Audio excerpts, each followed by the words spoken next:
I think nowadays music is probably one of the easiest means to lose your moral sense. Music is audio pornography today. That's what it is.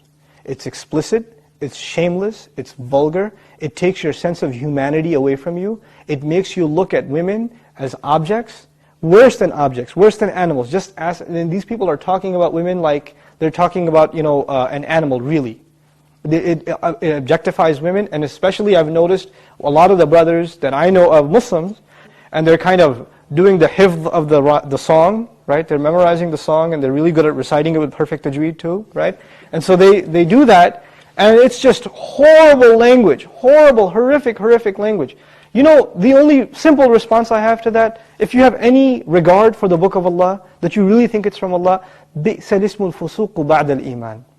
Even the name, the mention, the word for something bad is terrible once you have faith. قُلْ لِعِبَادِي يَقُولْ الَّتِي هِيَ أَحْسَنُ.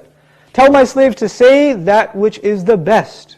And you say things that are in direct contradiction to the moral gauge Allah gifted us with, then obviously you're deviating from your natural fitrah, your predisposition to turn to Allah. And when you constantly listen to garbage like that, then you get deviated. And you don't find pleasure except in disobedience to Allah, and that's a sign of a sick heart. It's my personal analysis, you don't have to take it. But if a person finds listening to the Qur'an annoying, after they've been listening to hip-hop and this and that for a long time, and as soon as somebody puts the Qur'an on in the car, you know what to say? Oh man, turn that off, man, I don't want to, I just want to talk. And they immediately, they get a little annoyed when they hear the Qur'an. That actually means the shayateen have taken over, and they're constantly making waswasa to this person. Because what do the shayateen hate the most? They hate the Qur'an. Because this person has let the shayateen, the devils, into his heart, they start pinching at his heart when he hears Qur'an, and he says, I don't want to hear this.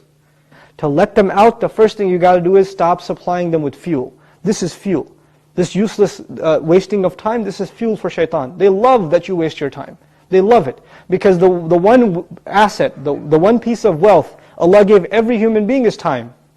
And what is music and TV and YouTube and Facebook and MySpace and like Twitter and whatever else? If you're spending hours and hours and hours on this stuff, what is it except destroying your time? It's taking that one asset away from you. Shaitan would love nothing more. May Allah subhanahu wa ta'ala give you the strength to get away from these temptations. My advice that I keep going over, find better friends. Find company that is not into these things and try to spend more time with them, and inshallah you'll wean yourself off of these habits. Bi-idhnillah.